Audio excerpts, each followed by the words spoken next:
Bueno, buenas tardes a todos. Es un placer muy grande compartir con ustedes esta primera sesión de este seminario de extensión que desde la Biblioteca de la Orden de San Agustín de la ciudad de Buenos Aires estamos promoviendo. Ya es el segundo año que con esta actividad, bueno, al menos de mi parte, yo soy bastante nuevo en el dictado de estos seminarios, el segundo año en el que estamos realizando un poco esta actividad, en mi caso particularmente destinada a lo que es el cristianismo primitivo, y bueno, tomando diferentes aspectos de la historia de estos primeros siglos, ¿sí? Entre el siglo I y el tercero, que es un poco el tiempo en el que me he ido especializando. Un poco más focalizado en el siglo I y el II, pero bueno, vamos a ver algunas cuestiones que abarcan un poco más.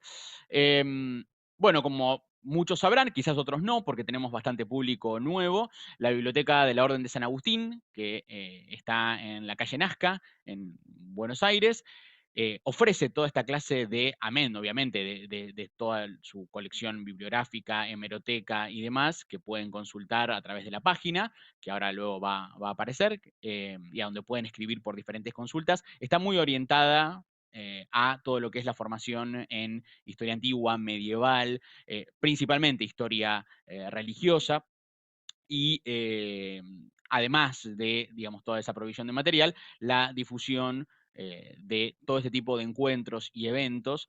Luego les contaré algunos más que vienen a lo largo de este año. Hay uno muy importante en noviembre, que son las jornadas de estudios patrísticos. Hay mucha gente que está acá que está anotada, y va a ser un gusto también compartirla con ustedes. Pero realmente la biblioteca representa un foco no solamente de difusión, sino también de producción a través de sus revistas. Al final y a lo largo de las sesiones les iré contando también un poco más para que se animen a participar. Hay mucha gente acá también conectada, especialistas en historia antigua, medieval, gente que está en formación y bueno, saben que cuentan con este espacio para poder eh, bueno, canalizar dudas, pedir material, que siempre viene bien tener a alguien, algún espacio amigo para estas cuestiones. Bien, el seminario, en este caso, ¿no? El año pasado habíamos trabajado un tema que actualmente es mi foco de investigación, que es el trabajo en las primeras comunidades cristianas. Pero el trabajo en tanto vinculado, ¿no?, a otras cuestiones centrales, como es la construcción de la autoridad, claramente la jerarquización doméstica, la disposición del ámbito doméstico cristiano, en el medio claramente de proceso de expansión, de tensión con la sinagoga y demás. Pero me pareció interesante, dado que, bueno, justamente este año me había tocado trabajar con algunos textos sobre algunas figuras femeninas, eh, enfocar este seminario, este breve seminario de 3 encuentros, es decir, medio intensivo, porque vamos a tener hoy, el viernes y el lunes siguiente, sobre las imágenes de las mujeres en la primera literatura cristiana. Por eso el nombre del seminario se llama Había una discípula, que es cómo comienza el capítulo 10, capítulo 10, versículo 39, si mal no recuerdo, probablemente me olvide, me equivoque, pero en el que Pedro va a la ciudad de Jope, donde hay una discípula que se llama Dorcas, ¿no? Y el texto de Hechos usa una palabra que es extraña, que es macetría en griego, que es discípula, ¿no? Una palabra poco usual en el Nuevo Testamento. Después la veremos con más detenimiento la sesión próxima que nos tocará este periodo. Así que por eso el seminario se llama así, ¿no? Había justamente una discípula. Y lo que abarca primera literatura cristiana, vamos a remitirnos al periodo entre, bueno, los orígenes y aproximadamente el año 150, un poquito más. No vamos a ir tan lejos, más que nada para concentrarnos, ¿no? La proliferación de episodios en los que están integradas y discursos en los que están integradas las mujeres en este tiempo es mucho, así que bueno, para darle el tiempo y el espacio que se merece a cada uno de los textos y autores, bueno, preferible acortar un poco el tiempo. Bueno, para los que no me conocen, hay mucha gente que sí, y yo los conozco también con mucho placer. Yo soy Mariano Espléndido, soy doctor en Historia por la Universidad Nacional de La Plata y soy investigador de CONICET. Me dedico a cristianismo primitivo, trabajo en la UNLP, trabajo también en la UBA, y actualmente estoy desarrollando, como les conté, toda una investigación que espero termine en un interesante libro sobre el trabajo en los primeros cristianos. Ahora, dentro de poco sale un artículo sobre la imagen del Jesús carpintero que se los compartiré oportunamente.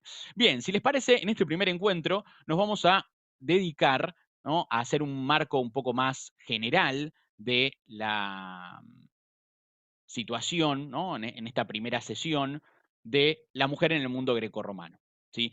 Y no solamente cuando digo mundo grecorromano, ¿no?, digamos, vamos a hacer foco, además de en general, ¿no?, la situación femenina en la República, en el Imperio, en el periodo cronológico de gestación del cristianismo, sino también en el judaísmo formativo, un judaísmo también muy particular, ya en contacto con, bueno, elementos de helenización y con una tensión política con Roma muy trascendental, ¿no?, que atraviesa toda la literatura de este periodo. Vamos a hablar de beneficencia, administración, independencia femenina, alguna cuestión vinculada a sacerdocios y, sobre todo, una temática que la literatura cristiana va a retomar, que tiene que ver con los estatus femeninos, ¿no?, la virginidad, el matrimonio y la viudez. Algunas cuestiones las vamos a desarrollar más, otras menos, porque, bueno, se van a ir entrelazando con las próximas sesiones, ¿sí? Entonces, bueno, algunos aspectos van a quedar un poco más presentes que otros, pero todo va a ir siendo eh, tratado en las sucesivas sesiones, ¿sí? Bien, para comenzar, ¿no? Están los textos de hoy, ¿no? Hay un texto de una autora española muy, muy reconocida en el trabajo de la mujer romana, sobre todo en mujeres aristocráticas. Y después tenemos una autora que también se dedica a todo lo que es las mujeres en el judaísmo formativo, en el judaísmo llamado del Segundo Templo, ¿no?, sobre la cuestión de las mujeres en los grupos, o la adhesión de las mujeres a los grupos fariseos. Van a ir encontrando muchas de las cosas que vamos a plantear hoy en los textos, otras no, que, bueno, tienen que ver con una bibliografía más general, claramente que después de estas sesiones, los que quieran alguna bibliografía más específica, con gusto les daremos una mano. Bien, decíamos, ¿no? Cuando hablamos de la mujer romana, el enfoque que le da la sociedad romana a la mujer tiene que ver concretamente con la figura de la madre, ¿no? La mujer romana, por excelencia, si vamos a los textos principalmente, es madre, ¿no? Se les pide en sí que cumplan con un rol muy particular que tiene que ver con alumbrar a la descendencia del varón.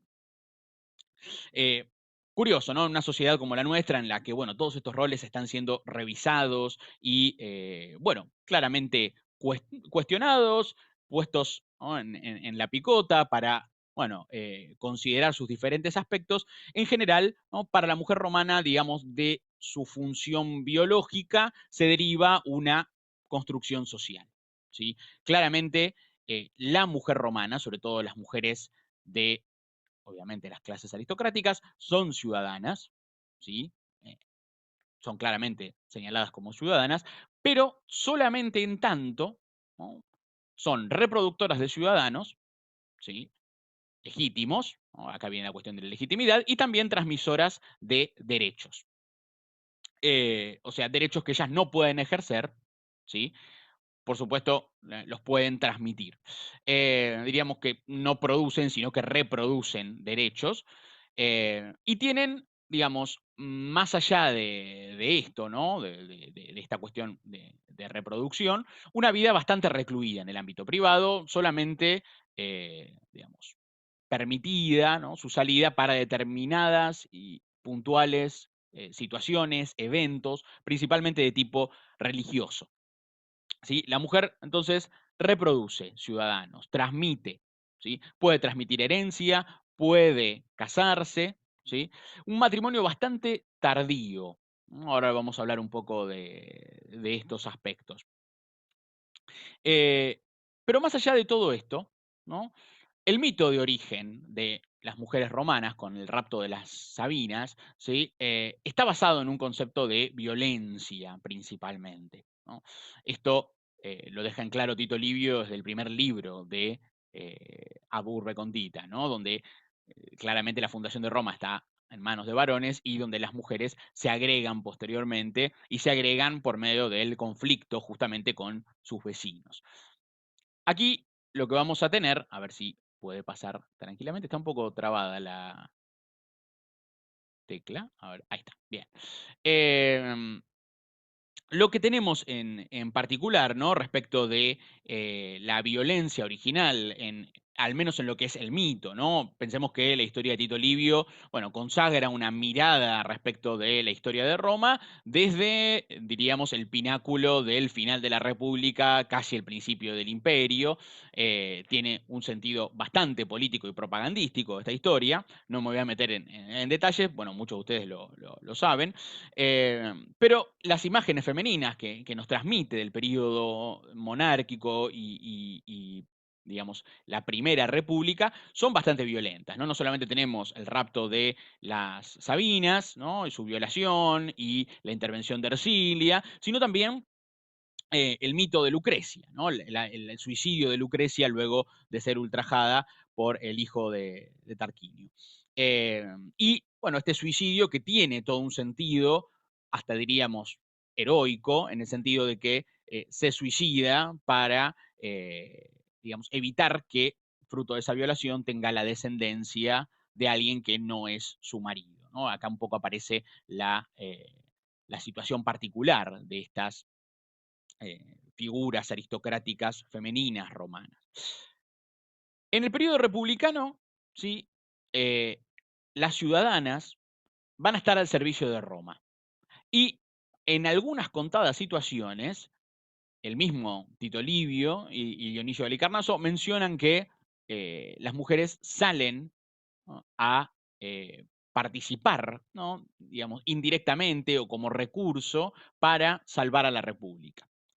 Quizás a muchos les suene, quizás es mucho más conocido, ¿no? El episodio que voy a nombrar, más que por lo que dice Tito Livio, por lo que escribió Shakespeare en la tragedia de Coriolano, ¿no? Donde tenemos un caso muy particular de, digamos, intercesio femenina, ¿no? En el que la madre y la esposa de Coriolano, junto con un grupo de mujeres nobles, ¿sí? Cuando han fracasado las mediaciones de los varones y de los diferentes legados que le han mandado a Coriolano, que de defensor de Roma ha pasado a ser, bueno, su atacante, ¿sí? Eh, las matronas son convocadas o se autoconvocan para impedir, ¿no? En una actitud de suplicante que Coriolano ataque la ciudad, ¿no? Que se vuelve un enemigo de su propio pueblo. Y fíjense, ¿no? Vamos a enfocarlo rápidamente. Después les recomiendo que quienes quieran leer Coriolano, obviamente Shakespeare había leído a Tito Livio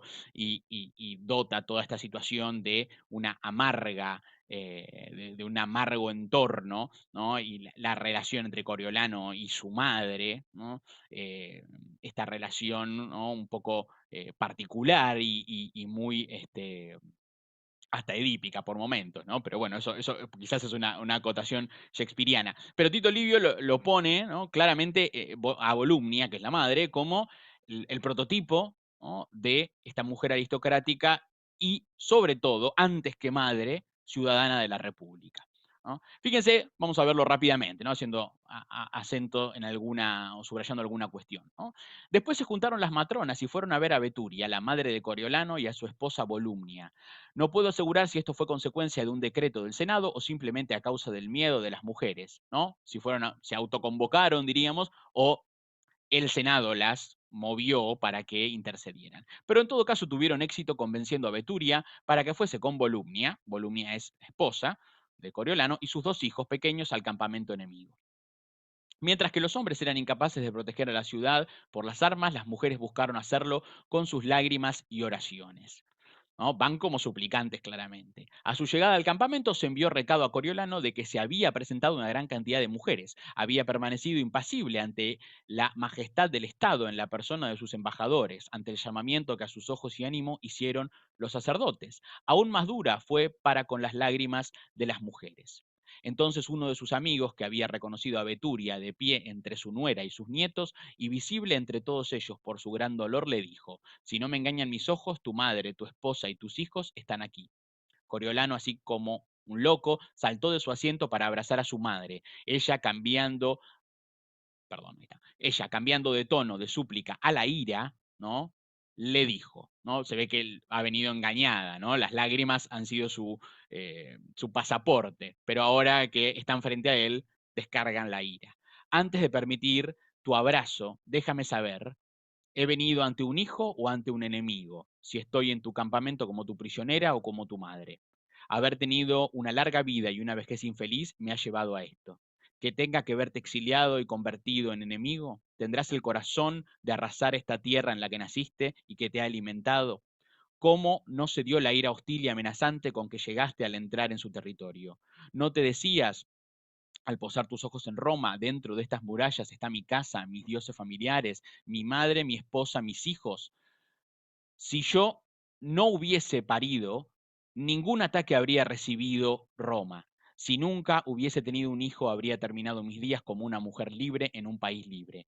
Pero no hay nada más que yo pueda sufrir ahora que no te traiga a ti más desgracia de la que me has causado. Cualquiera que sea la infelicidad que me espera, no será por mucho tiempo. Mira a estos, a los cuales, si insistes en tus acciones actuales, les espera una muerte prematura o una larga vida de esclavitud. ¿No? Claramente se refiere a eh, a Volumia y a los hijos. ¿No? Cuando cesó su esposa e hijos lo abrazaron y todas las mujeres lloraban y se lamentaban de su destino y del de su país. Por fin se dio y se compadeció. ¿No? Esto le atrae el final trágico de Coriolano, ¿no? Justamente la intercesión de las mujeres salva a Roma, pero condena a Coriolano. Es claramente muy, muy teatral todo esto, y claramente con un sentido muy mítico, pero también representa, ¿no?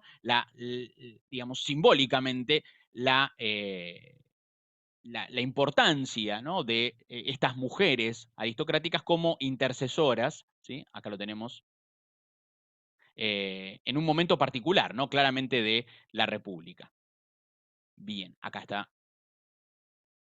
va y viene la... Ahí era. Muy bien. Entonces decíamos, ¿no? La ciudadana está al servicio de Roma, a veces participa, ¿no? En estos casos extremos, diríamos, y en el discurso de Volumia lo teníamos muy claro, la prioridad de estas mujeres está clara, es la república primero. Volumia le dice, para esto nací, para ver atacar a tu patria, mejor no te hubiera tenido nunca, ¿no? Le dice la madre, ¿no? Vos indirectamente no sos mi hijo, ¿no? Si atacás a tu patria, no sos mi hijo.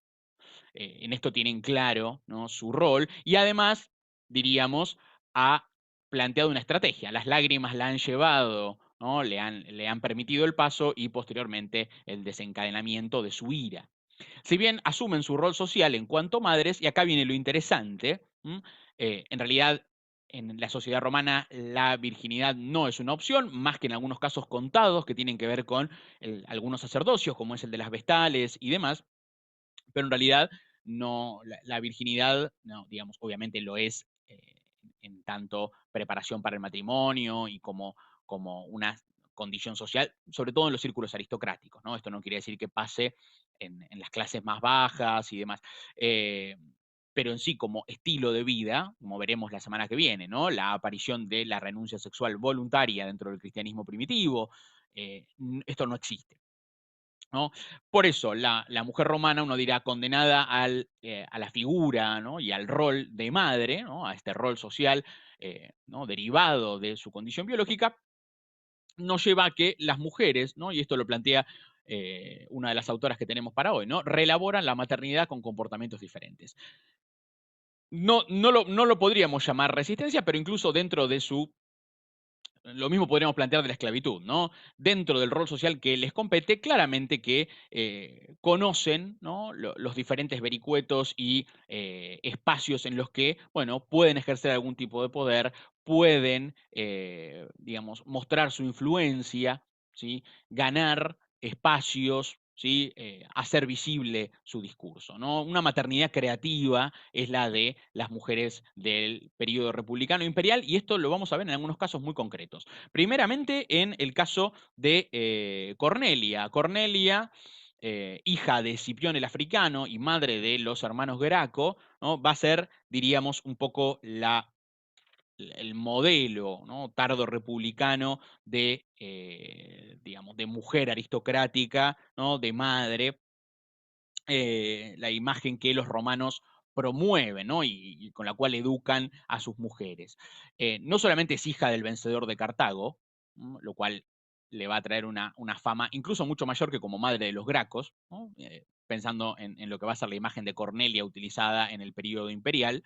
Eh, es una mujer presentada como muy interesada en la política, una mujer con criterio y además más allá de las imposiciones, ¿no? Ella ha cumplido con su rol de aceptar el marido que se le impuso, eh, es un ejemplo de pudor, ¿sí? Y virtud, la llaman los diferentes biógrafos, fue madre de 12 hijos, ¿no? Cumplió perfectamente con su rol maternal, a pesar de que solamente 3 de esos hijos sobrevivieron, sí, digamos, llegaron a la adultez. Es una mujer rica, pero que hace gala de de su austeridad, ¿no? No es ostentosa. Y incluso tenemos algunas versiones que la pondrían como opositora de las reformas de Tiberio y de Cayo Graco, ¿no? Como, bueno, más partidaria de una posición diríamos, aristocrática, ¿no? Más inclinada hacia el sector optimate, pero bueno, esto es algo que no está del todo resuelto, ¿no? Si es un montaje, diríamos, ¿no? Si es una, un agregado, una reflexión posterior o no, ¿no? Lo cierto es que el mismo Augusto exalta a Cornelia durante sus diferentes discursos políticos, no tanto como digamos, como prototipo de mujer, claramente, pero no tanto como madre de los Gracos, que ha llevado a una fuerte crisis en el periodo final de la República, sino más bien como hija del conquistador de Cartago. Y Livia, la esposa de Augusto, que también podríamos hablar de que es la primera mujer dentro del espacio imperial que goza, ¿no? O que participa de la propaganda imperial a gran escala, ¿no? Los templos, las imágenes de Libia a lo largo de lo ancho, ¿no? A lo largo y a lo ancho del Mediterráneo las encontramos, ¿no? Ahora veremos alguna que tenemos por ahí. Eh, imágenes sedentes, ¿no? La madre del imperio es la figura que, bueno, encabeza la familia imperial.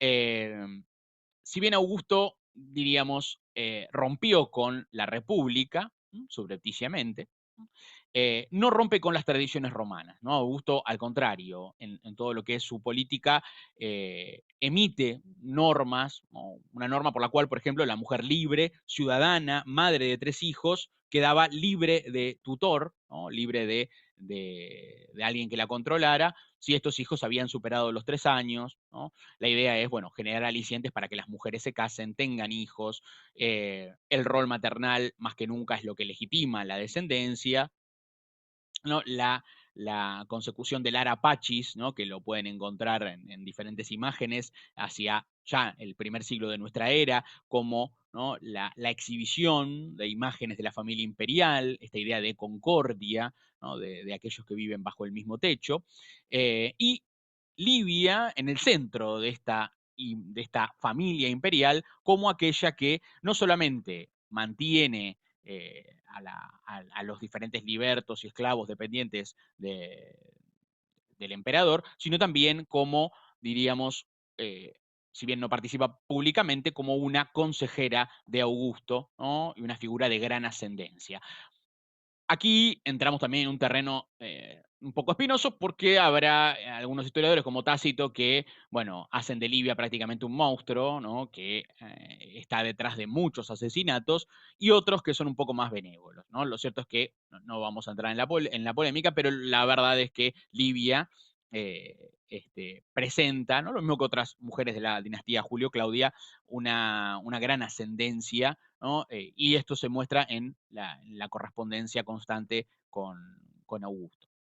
¿Sí? Y en el caso de las vestales, hablábamos un poco de la cuestión de la virginidad, son las diosas consagradas al hogar, ¿no? Un poco la mayoría de las festividades femeninas en Roma tienen que ver con el hogar y la maternidad, ¿sí? Son sacerdotisas públicas las vestales que tienen que ser vírgenes, hijas de padre y madre romano, y las elige el pontífice máximo a los 6 años, ¿no? Tienen la responsabilidad de mantener el fuego sagrado en el templo de Vesta, que se puede ver, pueden buscar las imágenes en el foro romano, y directamente se dedican al estudio, ¿no? Y la observancia de los rituales. De hecho, encabezan las fiestas dedicadas a Vesta, ¿no? En la que participan las matronas y aproximadamente, bueno, también esto también hay algunas discusiones, son 30 años de servicio, luego de lo cual pueden directamente casarse, ¿no? Como vírgenes disponen de sus bienes, pueden testar, pueden seguir viviendo como vestales una vez que cumplen su servicio, diríamos, y la pérdida o la violación de, esta, de este voto de virginidad tiene severas consecuencias, ¿no? Principalmente la muerte, ¿no? Las vestalias son en el mes de junio, ¿no? Y son estas fiestas en las que ellas presiden y en la que diferentes matronas de la sociedad romana, bueno, entran al templo, ¿no? Lo cual está vedado para los varones, y participan de estas jornadas, sobre todo de las primeras, jornadas en honor a la diosa Vesta. Veamos, acá está, ¿no? Bien, tenemos acá hay una imagen de Livia, ¿no? La que nos transmite Tácito, que en el momento en que Livia fallece, ¿no? En el reinado de Tiberio, Livia vivió muchísimo, realmente muchísimo para una mujer en el Imperio Romano, 85, 86 años, y fíjense cómo la describe Tácito, ¿no? Esto es un poco el epígrafe de su biografía de Livia, ¿no? A lo largo de los anales, y dice: en el consulado de Rubelio y Rufo murió a una edad muy avanzada Julia Augusta, que es el nombre que adopta Livia, una mujer de muy reconocida nobleza por haber pertenecido a la familia Claudia y por haber sido adoptada por los libios y por los julios. Primero estuvo casada y tuvo hijos con Tiberio Nerón. Más tarde, el César, enamorado de su belleza, se la quitó a su marido, ¿no? Recordemos que Livia estaba casada cuando Augusto, ¿no? La pide en matrimonio, y de hecho estaba embarazada de su segundo hijo cuando se va a vivir con él. ¿No? No es seguro, dice acá Tácito, si contra la voluntad de ella. De una manera tan precipitada que sin darle siquiera tiempo a dar a luz, la introdujo embarazada en su casa. Después no tuvo más descendencia, pero unida a la familia de Augusto tuvo con él bisnietos comunes. Fue de una integridad a la vieja usanza, más afable de lo admitido en las mujeres antiguas, madre violenta, esposa complaciente y perfectamente compenetrada con las artes de su marido y con el disimulo de su hijo, ¿no? Es la que teje, ¿no? Diría Tácito, ¿no? Sabe todo, ¿no? No era ninguna tonta. Desde las sombras tiene ascendencia, ¿no? Está compenetrada con las artes, ¿no? Cuando habla de las artes de Augusto, tiene que ver con, bueno, esta capacidad, ¿no? De dar vuelta, diríamos, el tablero de la República, ¿no? Y de generar una nueva autocracia, y el disimulo de su hijo, ¿no? En el sentido de, bueno, encargarse de que finalmente Tiberio sea su hijo, ¿no? No es hijo de Augusto, su hijo sea el sucesor ante la falta de otra figura masculina. Hay otras imágenes también de Livia, ¿no? Fíjense que también, ¿no?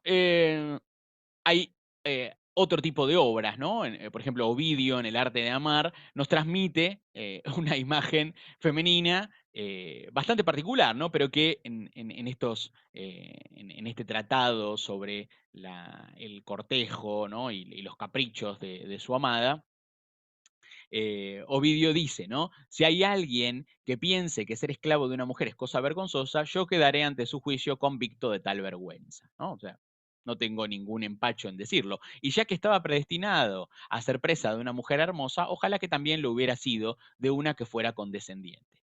La hermosura engendra soberbia, ¿no? Corina, que es su amada, es de una hermosura altanera. Desgraciado de mí, ¿por qué ella se conoce tan bien? ¿No? Corina no es ninguna tonta, sabe lo que vale, ¿no? Socialmente hablando. Desgraciado de mí, ¿por qué ella se conoce tan bien, ¿no? Sin duda es de la imagen del espejo de donde saca su altanería, y hasta que no está acicalada, no se mira en él.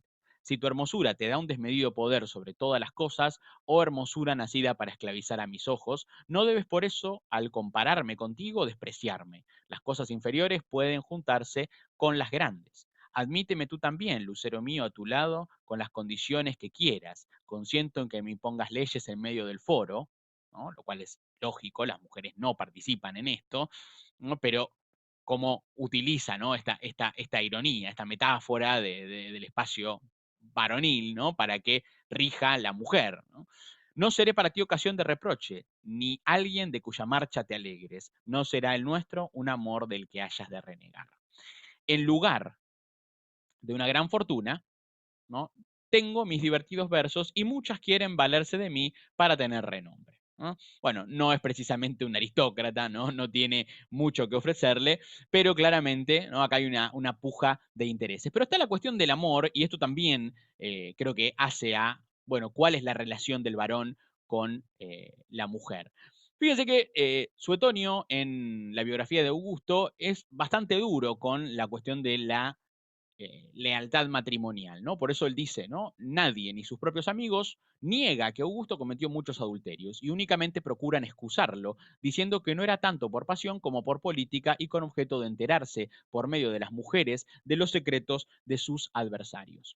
En aquella época en que no era aún su enemigo declarado, Antonio le escribía familiarmente, ¿no? Está hablando de Marco Antonio, que ya está casado con Cleopatra, y le dice, ¿qué te altera? ¿Que sea mi amante una reina? ¿No? Por Cleopatra, que de hecho es bastante denostada en la literatura del periodo. Es mi esposa, ¿no? Dice, mi amante, no, es mi esposa. Y no desde ayer, sino desde hace 9 años. ¿Tú tienes solo a Livia?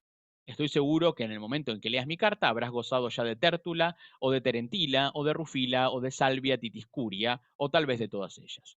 ¿Sí? Eh, es duro, ¿no? El promotor de los valores tradicionales y familiares, ¿no? Vive de adulterio en adulterio. Hasta el mismo Marco Antonio, casado con una princesa oriental, se lo echa en cara la cuestión de la lealtad matrimonial. Fíjense que también, ¿no? La relación con la mujer, ¿no? En el matrimonio va a pasar por un proceso bastante particular. Estos ejemplos ahora los vamos a ver porque tienen que ver concretamente con esta cuestión. Vamos a plantearla para poder llegar a estos textos, ¿no? Decíamos, ¿no? La virginidad es un valor importante dentro de lo que es la aristocracia romana, en tanto claramente representa una fecundidad latente con miras a la prosperidad familiar principalmente. Eh, la frase de Catulo, ¿no? Las virginitas non tota tuas ex parte parentum, ¿no? No es tuya la virginidad, ¿no? Sino que en parte es de tus padres. Y por eso el adulterio es algo despreciable, ¿no? Sobre todo en el caso de la mujer, por la mezcla con alguien ajeno a la familia, ¿no? Y los mecanismos de control tienen que ver con dos cuestiones, principalmente el matrimonio temprano, las niñas se casan a los 12 años, ya cuando están en una edad núbil, diríamos, y las serias penas capitales por infidelidad. Esto es lo central, ¿no? En este aspecto. Pero la convivencia, ¿no? Es lo que, diríamos, está en el corazón de este tema, ¿no? Si bien a los 12 años las niñas están en edad de casarse, ¿sí? Y pasan a tener una vida, digamos, relegada frente a lo que es un varón de la misma edad, que incluso se integra a diferentes compañías, ¿no? Y grupos que entrenan, que siguen educándose y que llevan hasta incluso una vida para los parámetros morales romanos bastante licenciosa. Las mujeres pasan a realizar labores domésticas en el tejido y en la educación y en la preparación para la administración del hogar, ¿no? Lo que pueden hacer en el espacio interno, ¿no? La pudiquitia, ¿no? Es la virtud de esta mujer, ¿no? Tiene que ser, así como la virginidad era lo central para la mujer soltera, la pudiquitia, ¿no? El pudor, es lo que caracteriza a la mujer casada, ¿sí? Esto no quiere decir que esta mujer, hay algunos casos en los que se sigue educando, que sus padres les dejan algún tutor o algún pedagogo. Por lo tanto, muchas de estas mujeres quizás tengan algo de cultura de entretenimiento, podríamos llamar, ¿no? O sea, saben cantar, saben recitar, saben leer, realizar alguna habilidad, ¿no? Que inclusive pueden desarrollar frente a sus familiares en ámbitos domésticos, ¿no? Claramente las tienen que ejercer de manera decorosa y honesta, ¿sí? Las actrices públicas son mal vistas en el Imperio Romano, así como otros oficios, ¿no? Desarrollados claramente, ¿no? Estas habilidades dentro del ámbito del hogar, ¿no? Van acorde a la pudiquitia que se le reclama a esta mujer. Y los placeres conyugales, es decir, ¿no? La cuestión sexual, claramente se identifica con la institución del matrimonio y son un deber de esposo y esposa. En sí, el matrimonio y el divorcio Roman son actos privados, no existe el contrato matrimonial, sino el contrato de dote, que es lo que arregla lo que la mujer aporta al matrimonio. Y más allá de que sea, sobre todo el matrimonio, un acto privado, es una institución que genera ciertos efectos jurídicos. Claramente los niños nacidos de esa unión eran legítimos, ¿no? Eran reconocidos, ¿no? Porque recibían el nombre del padre, continuaban la línea familiar, ¿no? Esto, bueno, claramente era lo que hacía cumplir, ¿no? y daba plenitud a la mujer en tanto madre y reproductora de ciudadanos, ¿no? En este caso, dentro de los parámetros sociales, morales que instituía la sociedad romana, ¿no? Lo que instituía el uso, ¿no? La usanza romana. El problema es, ¿no? Bueno, veamos algunos de los ejemplos para cerrar un poco esta primera parte eh, del, de la presentación. Va para adelante y para atrás por momentos, pero vamos a encontrarla. em, Veamos algunas.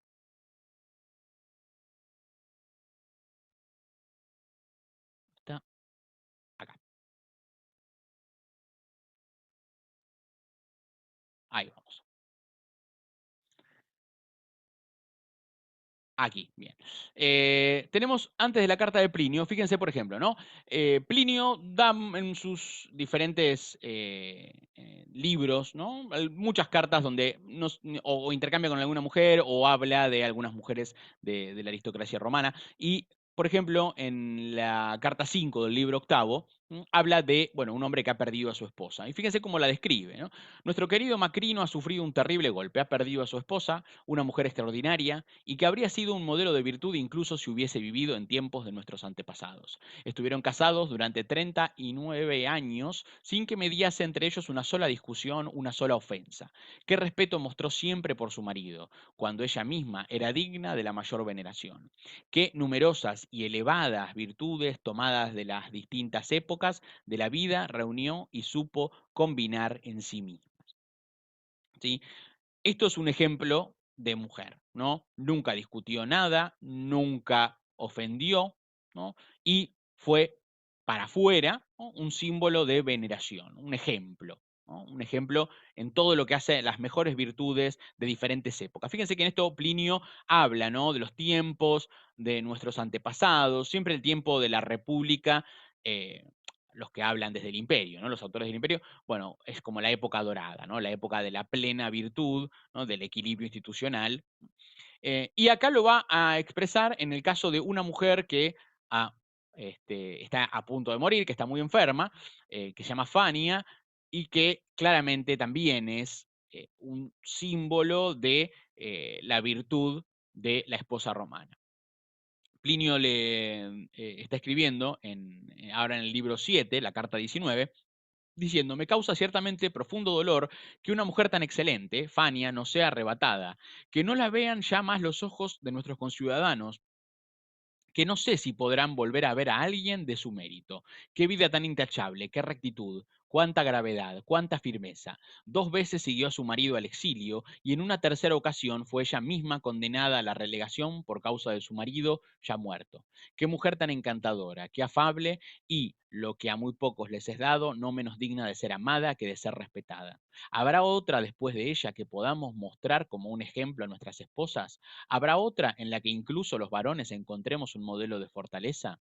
¿Habrá otra a la que al verla y escucharla admiremos tanto como a las ilustres mujeres de nuestro pasado, cuyas historias leemos? ¿No? Diríamos, la pobre Fania, ¿no? Que es una mujer anciana, es diríamos, un último ejemplar de esa época dorada, ¿no?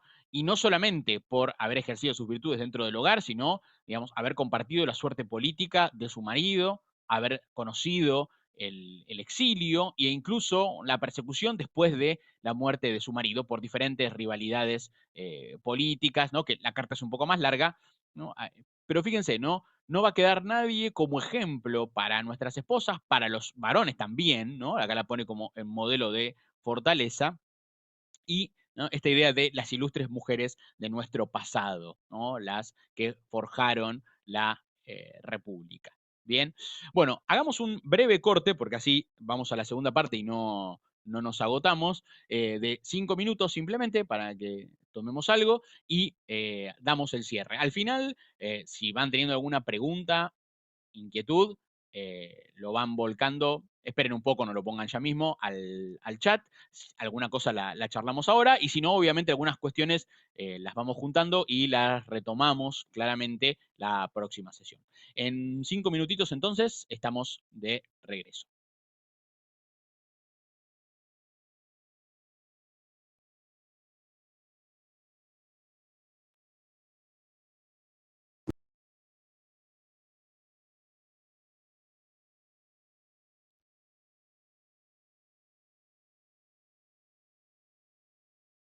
Bien, habíamos quedado entonces en la cuestión de el matrimonio, ¿no? La moral matrimonial, ¿sí? Y las exigencias que esto genera, digamos, ¿no? Em, por un lado, ¿no? La moral en relación al marido, la relación de marido con su mujer, tuvo un cambio bastante drástico entre los siglos I antes de Cristo y II después de Cristo. Esto lo dice Paul Bain en Historia de la Vida Privada. Es muy interesante lo que él propone, ¿no? De decir, bueno, cómo la institución cívica y total del matrimonio monogámico, ¿no? Este acuerdo, se va interiorizando en una moral, ¿no? Es decir, cómo es el comportamiento de un esposo con una esposa. Esto lo tenemos que tener en cuenta para pensar posteriormente lo que van a ser los códigos domésticos cristianos, que claramente se forjan en base a una serie de modelos, entre ellos el romano. Eh, con el paso al imperio, el ideal grecorromano de dominio de sí, de autoestima, diríamos, ¿no? Dejó de ser una mera virtud cívica para convertirse en un fin en sí mismo, ¿no? Ahora el hecho de que uno se domine a sí mismo, de que se controle, ¿no? De que sea una persona refrenada, busca más que nada procurar la tranquilidad interior y lo que sería la independencia de la fortuna, ¿no? Estar más allá incluso de los avatares políticos. Y este cambio en esta internalización, ¿no? de la moral va a afectar a lo que es la relación matrimonial, ¿no? No tanto en las normas, ¿no? No va a haber un cambio en las normas, ¿no?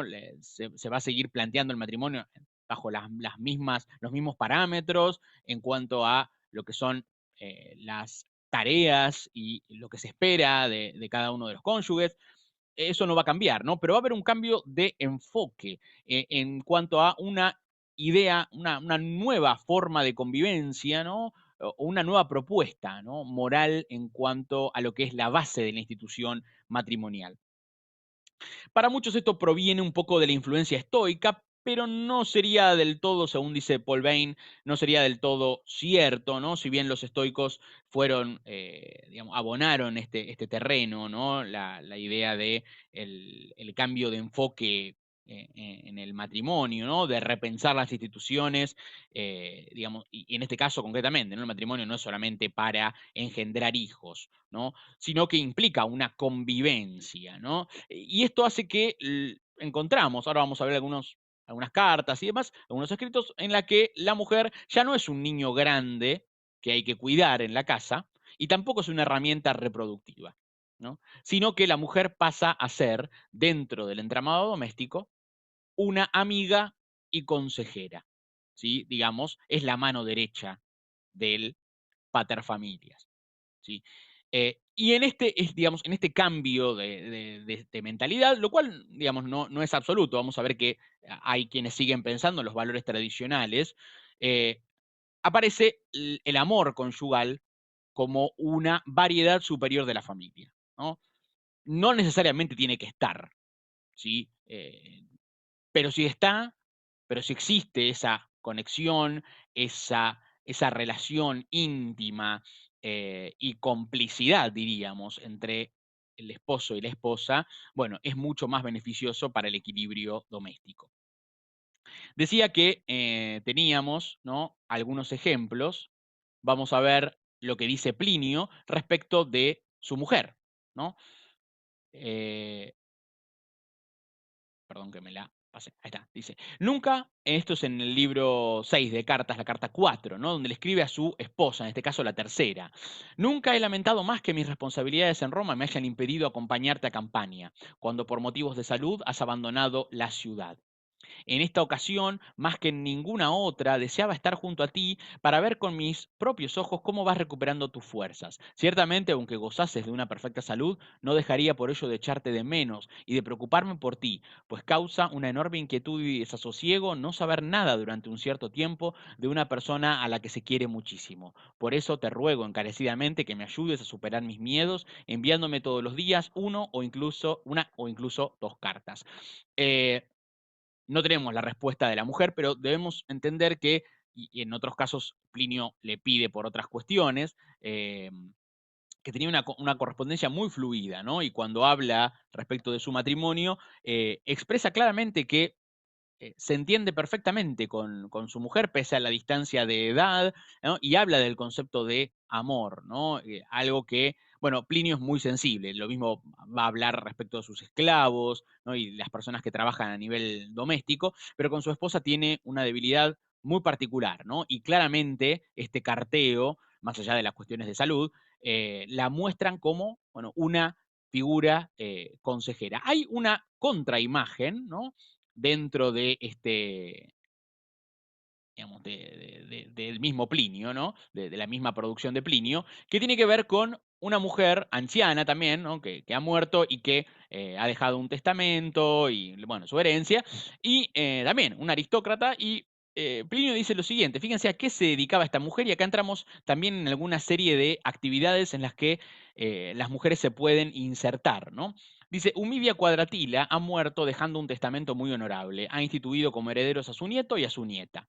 A su nieto lo aprecio muchísimo y es uno de mis más íntimos amigos, pues es un joven extraordinario. Vivió mucho tiempo en casa de su abuela y aunque ésta era muy amante de los placeres, ¿no? Fíjense que no la elogia, ¿no? Mucho a la señora, ¿no? Era muy amante de los placeres, siempre se condujo con una absoluta seriedad que no le impidió, sin embargo, tratarla a ella con el más tierno afecto, ¿no?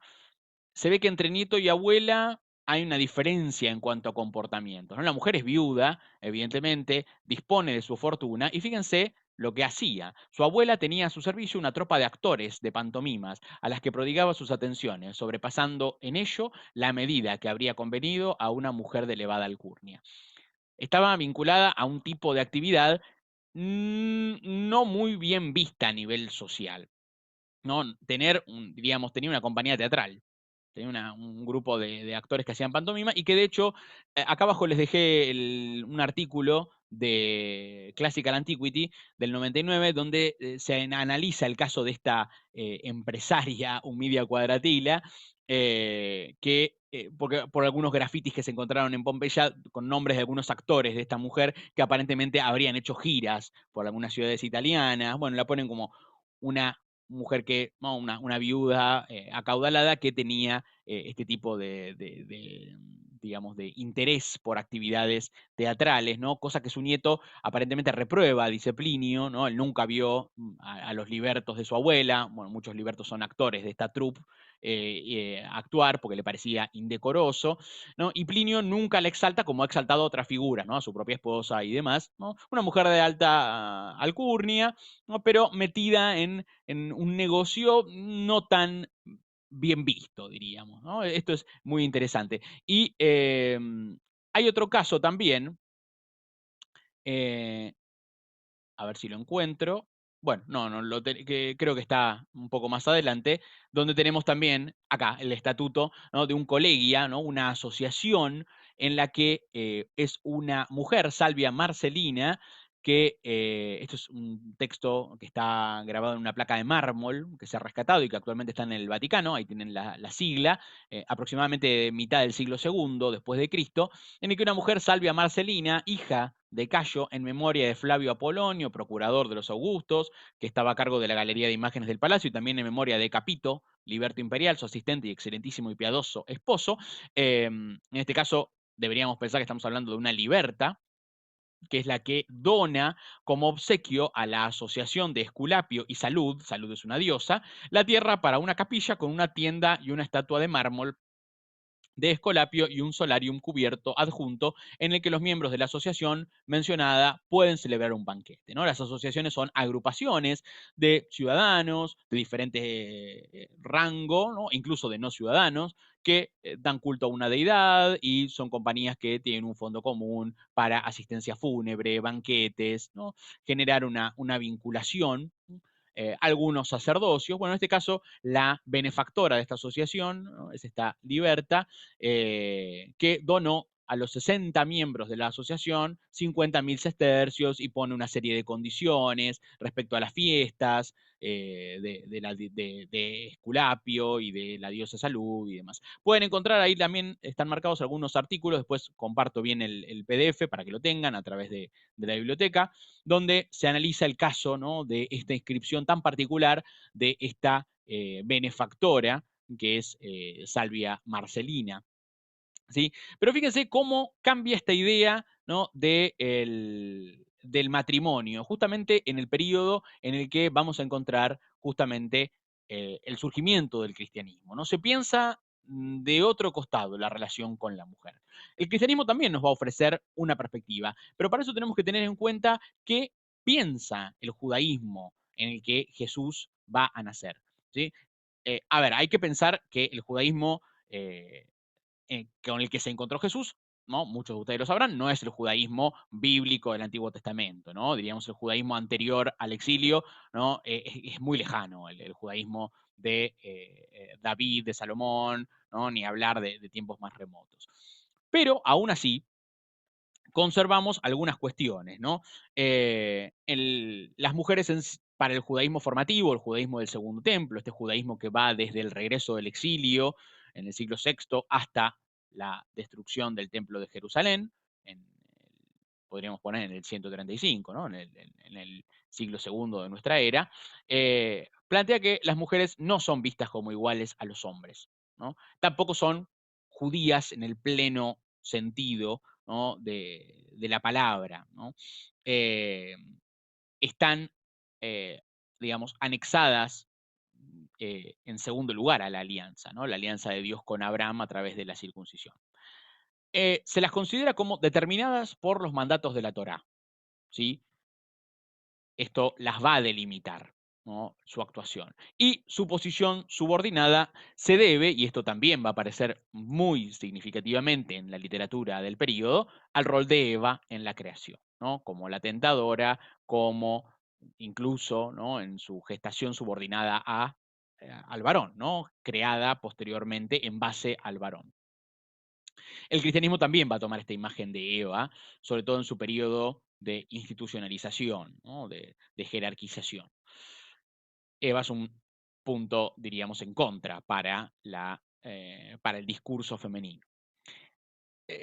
Tenemos entonces que la posición legal de las mujeres se basa en la Biblia hebrea, pero en el periodo del Segundo Templo, ¿no? En este periodo en el que Jesús va a dar origen a su movimiento y en el que se van a expandir las iglesias, hay algunos derechos, ¿no? En los que la misma literatura judía empieza a reflexionar, y que tienen que ver con algunos aspectos relativos a la vida y a las interacciones femeninas que, digamos, la literatura de la Torá los tenía como muy fijados y que, bueno, son repensados. En primer lugar, el tema de la herencia. ¿Sí? Acá tomamos el caso de Números capítulo 27 del 1 al 11, en el que las hijas de Zelofejad, uno de los israelitas que está en el desierto y que ha muerto en la travesía de los 40 años, le van a reclamar a Moisés, como el hombre no dejó hijos varones, si ellas pueden heredar lo que es de su padre, ¿no? Entonces Dios permite la herencia femenina, ¿no? Y de hecho, los diferentes grupos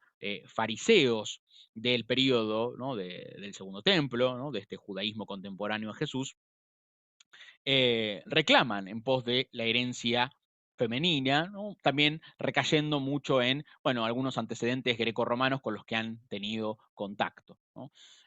La herencia, según números, está permitida a las mujeres solamente en el caso de que no haya hijos varones en la familia, ¿no? Esto para el judaísmo del Segundo Templo pasa a ser relativizado. Lo mismo pasa con el levirato, que es esta ley que está en Deuteronomio, por la cual, ¿no?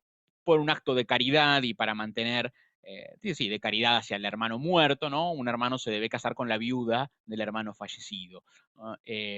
Esto ha caído en un fuerte desuso para el periodo del Segundo Templo, y de hecho hasta hay una ceremonia para desvincular a la novia de su levir o de su, ¿no? de su cuñado que la debería desposar. Respecto a las leyes de menstruación, que también están en Levítico y que la vamos a encontrar la semana que viene cuando hablemos de, por ejemplo, el caso de la mujer con el flujo de sangre que toca a Jesús en el medio de un gentío que lo aprieta.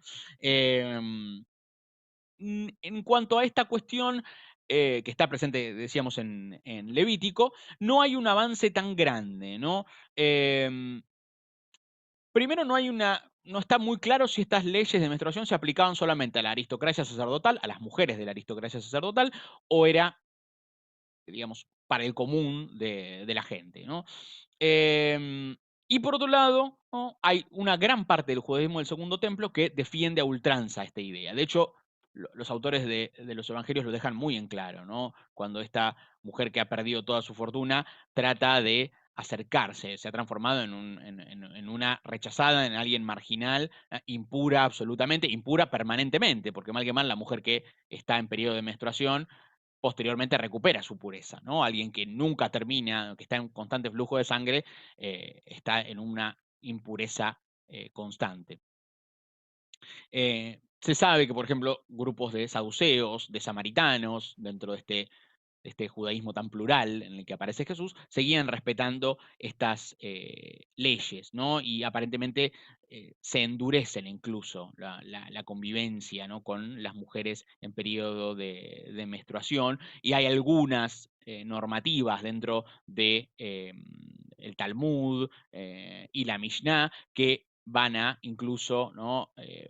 Pedir un chequeo constante de las mujeres para no caer en una impureza retroactiva, ¿no? Si la mujer no se dio cuenta que estaba menstruando y tocó algún objeto y alguien lo tocó, bueno, empezó a esparcir la impureza sin darse cuenta, pero impureza al fin. Bueno, estas cuestiones parece que en lugar de, bueno, relativizarse al contrario, para algunos grupos se consolidan, ¿no? Se arraigan mucho más. Y por otro lado, el tema del adulterio con la prueba de las aguas amargas, que está en Números, capítulo 5, también directamente prácticamente cae en desuso en el Segundo Templo. Lo vamos a encontrar muy notoriamente en el Protoevangelio de Santiago, que es un texto cristiano de mitad del siglo II, en el que se cuenta la infancia de María y para comprobar, ¿no? su concepción virginal, un poco también es un texto de defensa dentro de lo mítico que tiene, los sacerdotes le hacen la prueba de las aguas amargas a ella y a José y salen indemnes,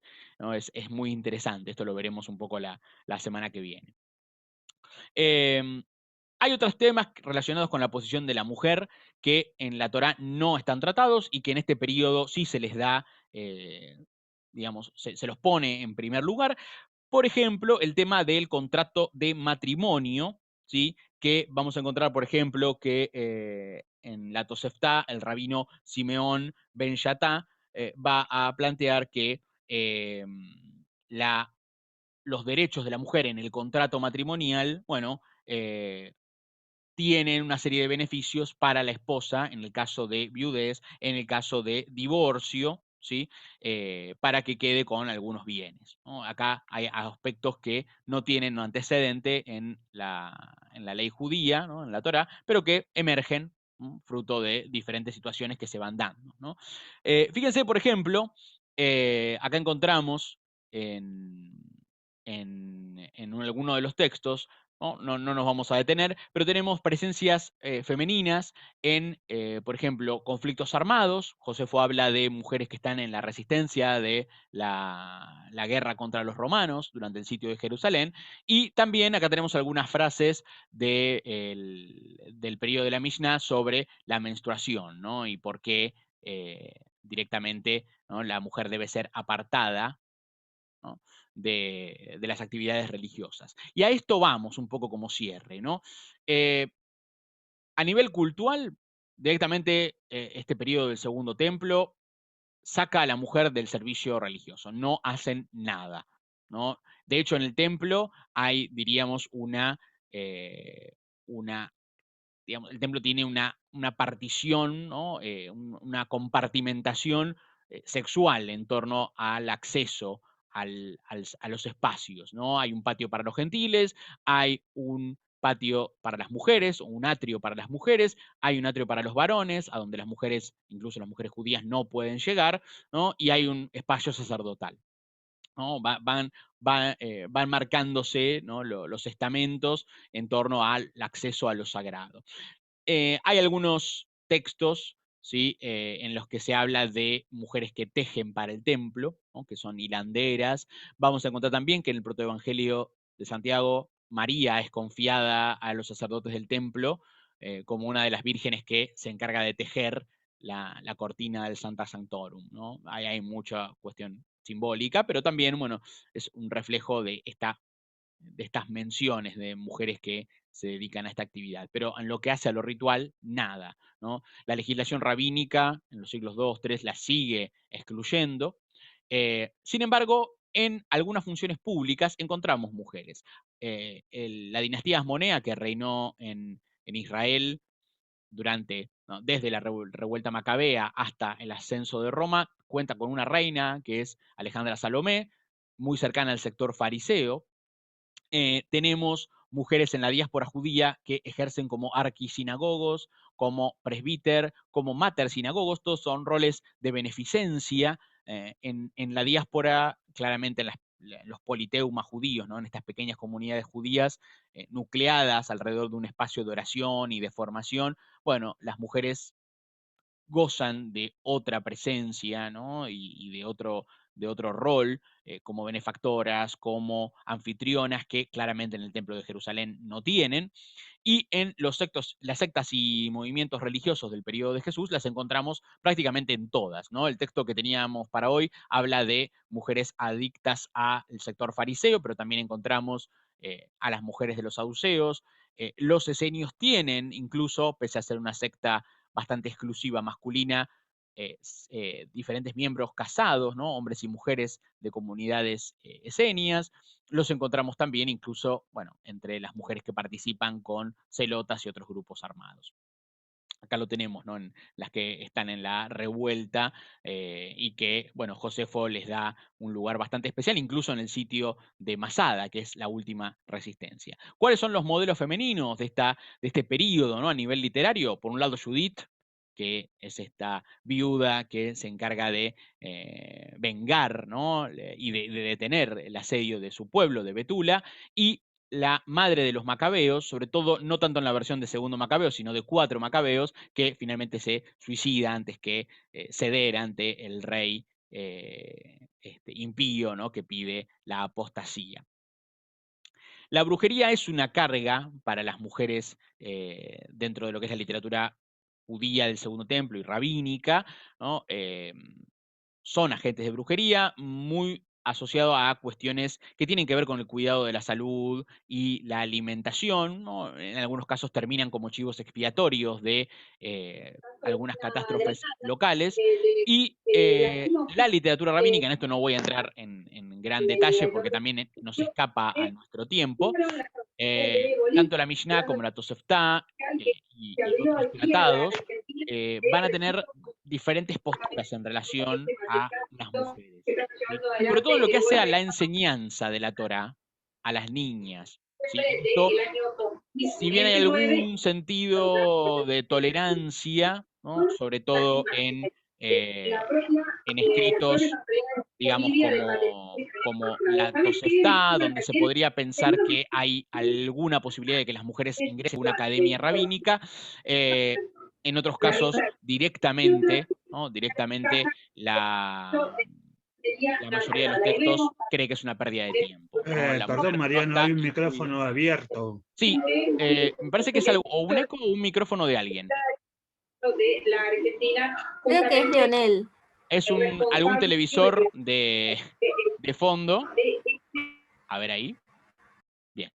Estaban pasando las noticias. Decía entonces, el tema de la enseñanza va a ser central, ¿no? Porque vamos a ver qué ocurre con esto, ¿no? ¿Cuál es la propuesta del cristianismo en relación a bueno, claramente el adoctrinamiento, la catequización, la evangelización de las mujeres, ¿no? Y lo vamos a encontrar en algunos episodios muy concretos. En esta literatura directamente las aparta, ¿no? Están, de hecho, reducidas a cumplir normas rituales mínimas y directamente separadas de lo que tiene que ver con la enseñanza, ¿no? Esto es visto directamente como una pérdida de tiempo. Eh, Fíjense que todos estos aspectos los vamos a volver a encontrar, ¿no?, la semana que viene, cuando hablemos ya de las primeras comunidades cristianas y también de las comunidades paulinas, ¿no? Muchos de estos elementos, la maternidad, la viudez, la independencia y la educación de la mujer, ¿no? Bueno, claramente van a hacer mella, van a hacer eco en el movimiento de Jesús y en la continuidad, ¿no?, de las diferentes iglesias a lo largo del Mediterráneo, que también van a absorber tradiciones locales y, sobre todo, ¿no?, en este camino que va a transformar el cristianismo en un culto, ¿no?, al decir de Fernández Ubiña, ¿no?, siempre, en un culto romano, la integración con este código doméstico, moral, romano, ¿no? La incidencia de valores centrales como la pudiquitia, como la concordia, ¿no?, que, bueno, va a ser lo que se espera, ¿no?, de un hogar incluso, ¿no?, cristiano. Bien, antes de cerrar y de hacer un poco de promoción también en la biblioteca, quería hablarles del evento que vamos a tener en noviembre. ¿Alguna pregunta? No puedo ver acá mucho el chat, pero si alguien tiene... Sí, yo tengo algunas preguntas. A ver, Roberto, Eh, dale, dale. Estoy mirando acá el chat mientras tanto. Ah, perdón. bueno, Antes de eso, Roberto, perdóname. Acá pregunta Verónica, ¿dónde accedemos a la bibliografía? Cuando se inscribieron, les mandaron también la bibliografía. Fíjense si no la tienen en su correo, si no, escriban al correo de la biblioteca que se las van a facilitar nuevamente. Hay 2 textos por cada clase. Igualmente, después, si quieren pedir algo más concreto, los ayudamos a buscar. Muchas gracias. Ahí, bueno, bien. Roberto, perdóname que te corté.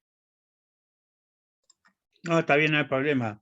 No, la primera cuestión es el tema de las vestales. ¿Estas mujeres que ingresan a esta institución vienen de grandes familias o pasan por distintos tratos sociales No, en general para vienen de grandes incorporarse? familias. Sí, vienen de grandes familias. Sí, sí, sí. Sí, sí, sí. No sé en un periodo más tardío ya. La verdad que estoy hablando del periodo del Alto Imperio, final de la República, Alto Imperio. No sé qué pasa, por ejemplo, siglo III, siglo IV. Ahí, la verdad que desconozco la procedencia socioeconómica de las vestales. No sé. Hay vestales hasta fines del siglo IV, más o menos. Sí. Bueno, la otra pregunta es, ¿cuál es la posición de la sociedad romana con respecto a las parejas del mismo sexo? ¿Había una sanción legal o se permitía?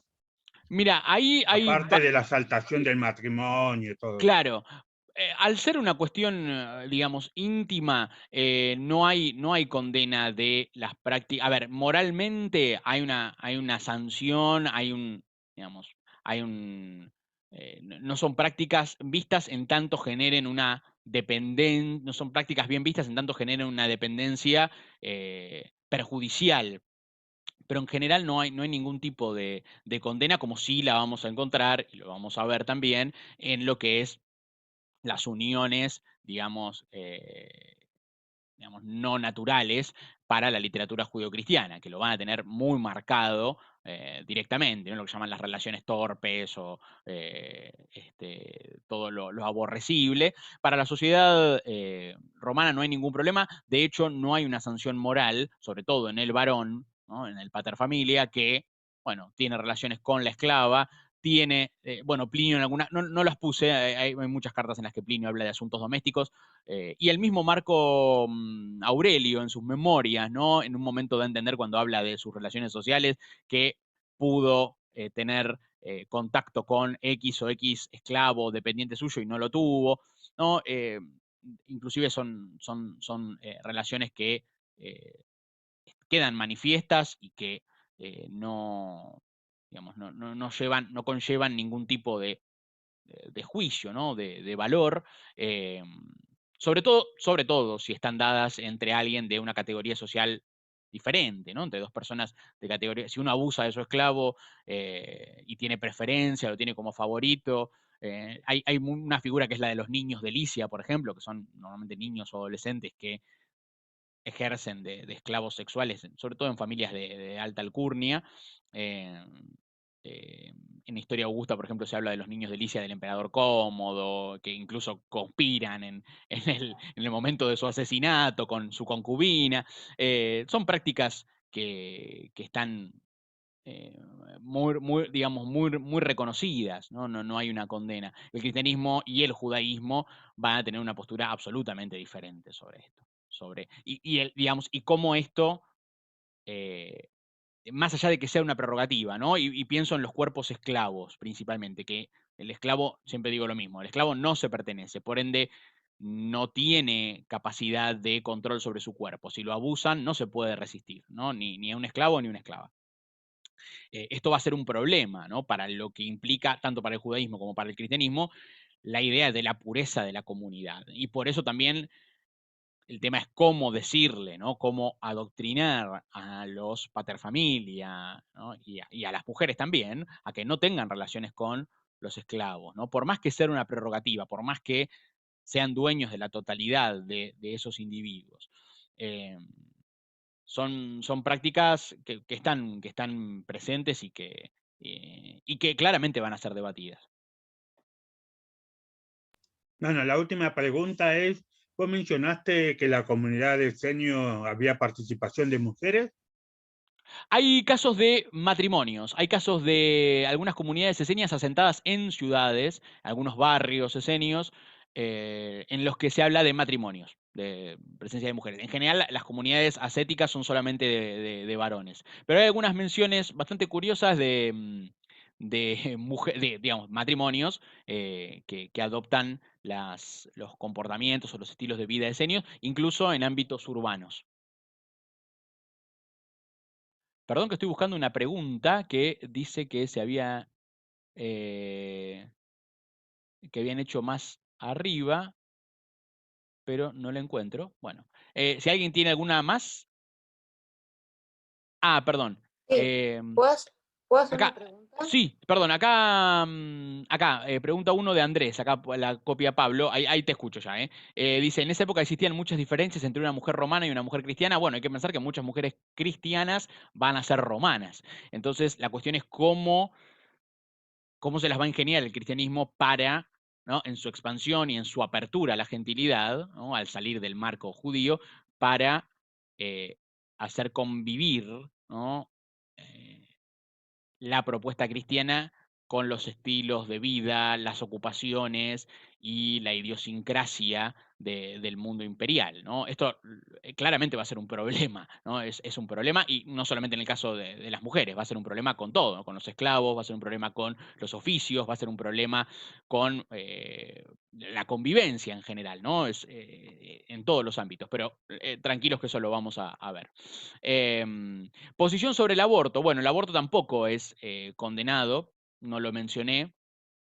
En general, el aborto es una desgracia. Cuando es un aborto natural, Plinio lo cuenta, ¿no? De que su esposa joven ha quedado embarazada y no se cuidó mucho, no fue muy consciente y tuvo un aborto natural. Él realmente le da mucha pena.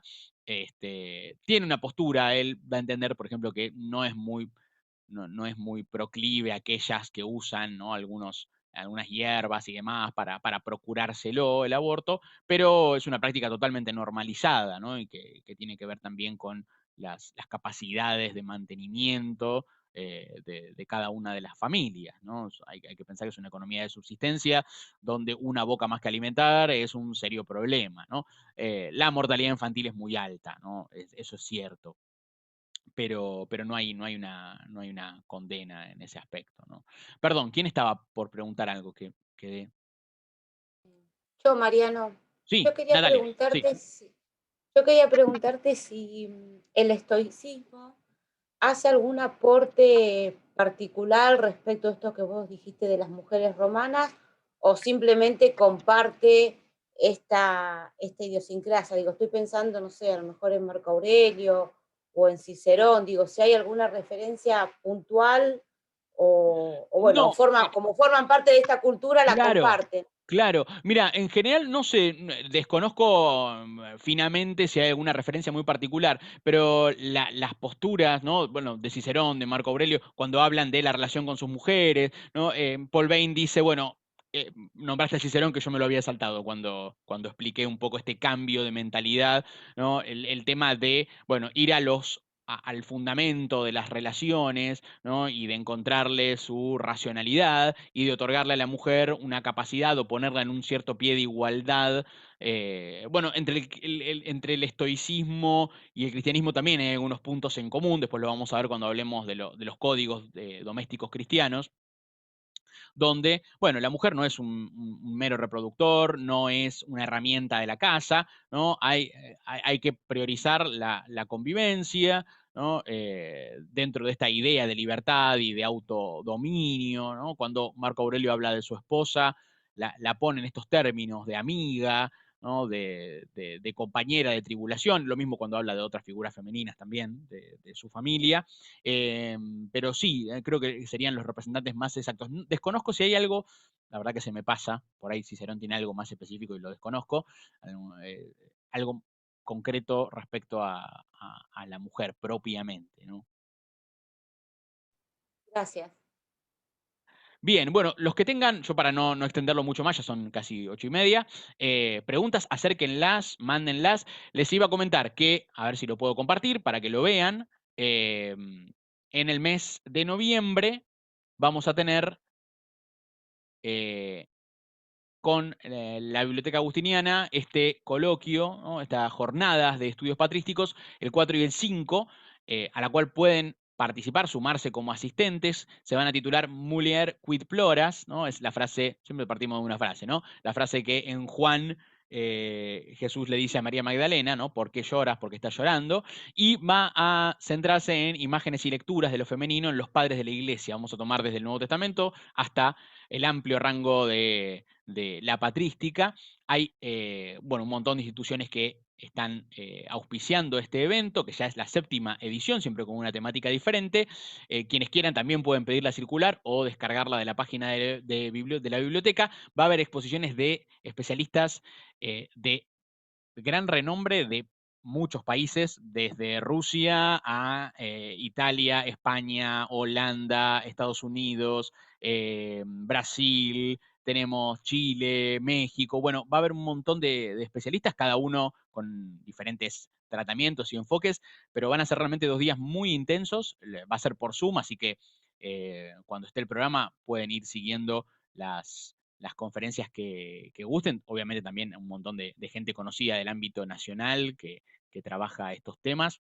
Así que los animo, quienes quieran inscribirse o confirmar su participación como asistentes. Va a ser un evento realmente, creo que sin precedente, ¿no? Y la calidad de los resúmenes que hemos recibido, bueno, auguran algo muy, muy bueno. Así que escriban al mail de la biblioteca, los que tengan que buscar la bibliografía porque no les llegó o lo que sea, para que se la envíen, por más datos de las jornadas también, por supuesto, y por cualquier otra duda que tengan bibliográfica, si les pueden dar una mano desde el espacio, Pablo, que acá también está conectado, Pablo Guzmán, que es el bibliotecario, va a estar encantado de serles útil y ayudarlos con la búsqueda de material.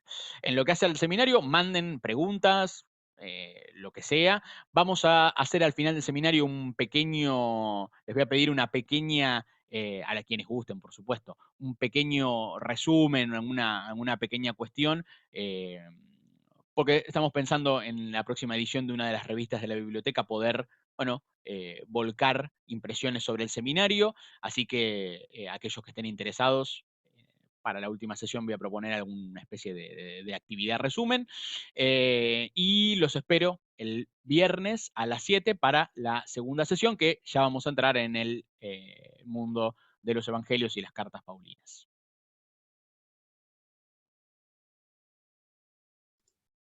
Que tengan Hasta buena la semana. próxima. Hasta luego. Nos vemos. Bueno, chao. Muchas gracias, hasta luego. Adiós, gracias.